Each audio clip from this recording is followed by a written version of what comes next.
function is considered even when it has symmetry over the y-axis, meaning you reflect it over the y-axis and it lands back on itself. Here you can see the parabola landed back on itself. So does the absolute value graph,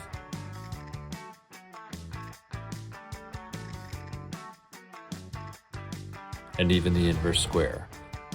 These are three of the most popular even functions. To be an odd function, we gotta spin it around the origin a half a turn and see if it lands on itself. This is called rotational symmetry of 180 degrees, which is really weird, or sometimes I call that odd. Watch this cubic function spin halfway around the origin and land back upon itself. The same is true for this hyperbola.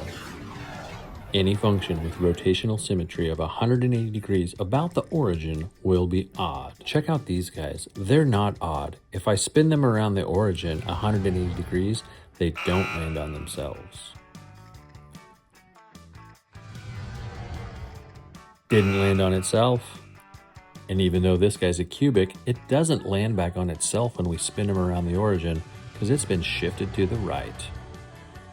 Didn't land on itself. Those are not odd functions.